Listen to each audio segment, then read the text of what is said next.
शहर की कच्ची बस्ती में एक गरीब मजदूर कालू रहा करता था। कालू के घर में उसकी पत्नी जानकी थी।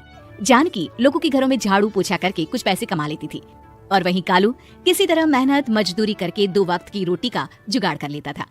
कुछ दिनों से हो रही बारिश के कारण कालू की मजदूरी बंद हो गई थी। अरे जानकी, इस बार तो बरसात ने हद ही कर दी, रुकने का नाम ही नहीं ले रही। कुछ समझ में नहीं आ रहा, अगर इसी तरह काम पर नहीं गया तो 2 वक्त की रोटी का जुगाड़ कैसे होगा। अरे तुम चिंता क्यों करते हो, बारिश का क्या है, 1 आध दिन में रुक जाएगी और उसके बाद में फिर से काम शुरू हो जाएगा। अरे 3 दिन तो हो गए, बरसात तो रुक ही नहीं रही है और आगे भी रुकने के कोई आसार नहीं दिख रहे। तो क्या हुआ, तुम्हारा काम बंद हुआ है ना। मैं तो अभी भी लोगों के घर झाड़ू पोछा करने जाती ही हूँ। मेरे पगार से कुछ दिन तो निकल ही जाएंगे। अरे घर का खर्चा तो हम किसी तरह चला लेंगे जानकी, लेकिन ये जो छत टपक रही है इसका क्या करेंगे। ये बात तो आपकी सही है। हमारी झोपड़ी अब काफी पुरानी हो चुकी है और इसके छप्पर में भी कई सारे छेद हो गए हैं। रात भर पानी टपकता रहता है। अरे मैं भी इसी बात से बहुत परेशान रहता हूँ, कहीं किसी दिन ज्यादा बारिश आ गई तो हमारी झोपड़ी टूटकर बिखर ना जाए। राम राम राम, ऐसी अशुभ बातें क्यों करते हो। अरे ऐसा कुछ नहीं होने वाला, ये झोपड़ी ही तो हमारा सब कुछ है। अगर यही नहीं रही तो हम जाएंगे कहाँ। ठीक है जानकी, जब तुम्हारी पगार मिल जाएगी तो कुछ पैसे बचाकर झोपड़ी के छप्पर की मरम्मत करवा लेंगे, शायद हमारी परेशानी कुछ कम हो जाए। ठीक है जी, अब ना ज्यादा परेशान मत हो। ये लो खाना खा लो और सो जाओ, सुबह मुझे भी जल्दी काम पर जाना है। जानकी और कालू अपनी झोपड़ी में सो गए। रात को अचानक से बहुत तेज बारिश शुरू हो गई। धीरे धीरे बारिश का पानी कालू की बस्ती में भरने लगा। पानी भरते भरते झोपड़ी के बाहर तक पहुंच गया था। सुबह के वक्त जब कालू और जानकी सोकर उठे, हे भगवान, ये क्या हो गया। बारिश का पानी तो हमारे घरों तक पहुंच चुका है। अब मैं काम पर कैसे जाऊंगी। रहने दो जानकी, तुम आज काम पर मत जाओ। ऐसे पानी से निकल कर जाओगी और बीमार पड़ गई तो लेने के देने पड़ जाएंगे। लेकिन अगर नहीं गई तो मालकिन लोग नाराज हो जाएंगे। आप जानते हैं ना, बड़ी मुश्किल से 1 दिन की छुट्टी भी नहीं देती है। अरे लेकिन जानकी, झोपड़ी के बाहर तो पूरी बस्ती में पानी भरा है, तुम जाओगी कैसे।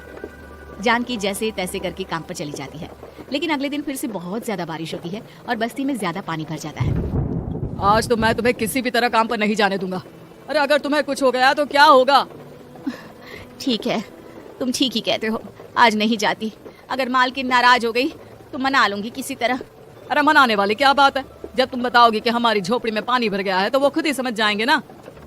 अगले 2 दिन तक तेज बारिश होने की वजह से जानकी, कालू और आसपास की बस्ती में रहने वाले सभी लोगों के घरों में पानी भर जाता है, जिसकी वजह से जानकी काम पर नहीं जा पाती। और 3 दिन के बाद जैसे ही जानकी काम पर पहुंचती है, कहाँ थी तुम? पिछले 3 दिनों से काम पर क्यों नहीं आई? मेम साहब क्या बताऊं, इतनी ज्यादा बारिश हो रही थी, हमारी पूरी बस्ती में पानी भर गया है और उससे भी ज्यादा तो मेरी झोपड़ी के अंदर पानी भर गया। आप ही बताइए कैसे आती मैं। इसका मतलब ये हुआ कि बारिश होगी तो तुम काम पर नहीं आओगी। ना ना, मेरे कहने का ये मतलब नहीं था मेम साहब।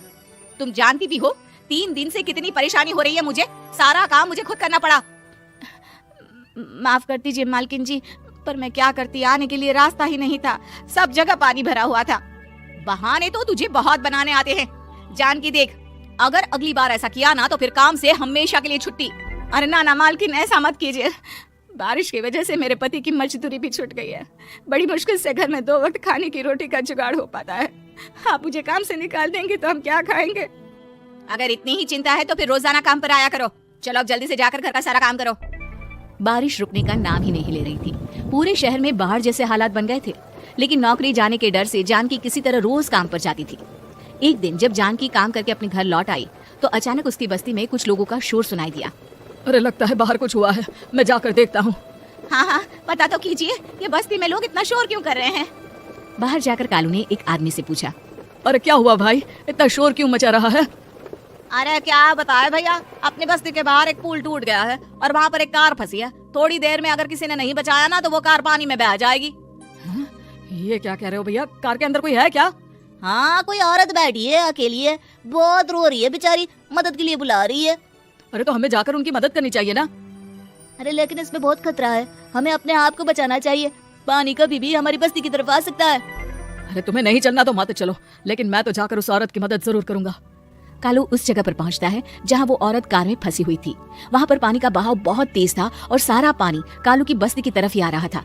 कालू ने एक बड़ी सी रस्सी को पेड़ से बांध दिया और दूसरे सिरे को कार की तरफ फेंक दिया और उस औरत को रस्सी के सहारे बाहर आने के लिए कहा। तभी वहाँ जानकी भी दौड़ती हुई आई। अरे ये तो मेरी मालकिन है, जिनके यहाँ मैं काम करने जाती हूँ। और मैडम जी आप डरिएगा मत, आपको कुछ नहीं होगा। आपकी गाड़ी को भी मैंने रस्सी से बांध दिया है। थोड़ी देर में पानी का बहाव कम हो जाएगा, फिर हम आपकी कार को भी बाहर निकाल लेंगे। क्या तुम जानकी के पति हो? हाँ हाँ, जानकी मेरी ही पत्नी है, आपके यहाँ काम करती है ना। लेकिन मेम साहब आप यहाँ पानी में कैसे फंस गई? अब क्या बताऊं, मैं अपनी सहेलियों के साथ पिकनिक पर गई थी, वहीं से लौट रही थी। अचानक पानी का बहाव तेज हो गया और मेरी गाड़ी फंस गई। अरे कोई बात नहीं मालकिन, अब ना आप बिल्कुल सुरक्षित हैं। मैं तो बहुत बुरी तरह डर गई थी। कब से मदद के लिए चिल्ला रही थी, लेकिन कोई मेरी मदद के लिए नहीं आया। भला हो तुम्हारा पति का जिसने मेरी जान बचा ली। लेकिन जानकी, मैंने तुम्हारे साथ बहुत गलत व्यवहार किया। इतने खराब मौसम और बाढ़ में भी तुम्हें काम पर आने के लिए कहा, नौकरी से निकालने की धमकी भी दी, और तुमने मेरी जान बचाई। मुझे माफ कर दो। अरे कोई बात नहीं मालकिन, आपकी जान बचाना तो हमारा धर्म था। देखो जानकी, तुम्हारी झोपड़ी में जो भी नुकसान हुआ है उसके लिए मैं तुम्हें पैसे दूंगी। आज तुम्हारे पति ने मेरी जान बचाई है, और आज के बाद मैं तुम्हें कभी भी नौकरी से निकालने की धमकी नहीं दूंगी। आज मैं तुम्हारी परेशानी को अच्छी तरह समझ चुकी हूँ। हम जैसे पैसे वाले लोगों के लिए अपने घर में बैठकर बारिश का मजा लेना बहुत आसान है, लेकिन तुम गरीब लोगों के लिए बाढ़ और बारिश काफी परेशानी खड़ी कर देते हैं। ये बात मुझे आज अच्छी तरह समझ आ गई है। आपका बहुत बहुत धन्यवाद मालकिन। उम्मीद है कि आपको हमारी ये कहानी पसंद आई होगी। कृपया हमारे चैनल को सब्सक्राइब करें और सभी अपडेट्स के लिए बेल आइकन जरूर क्लिक करें। और हाँ, वीडियो लाइक और शेयर करना मत भूलिएगा। Bye bye.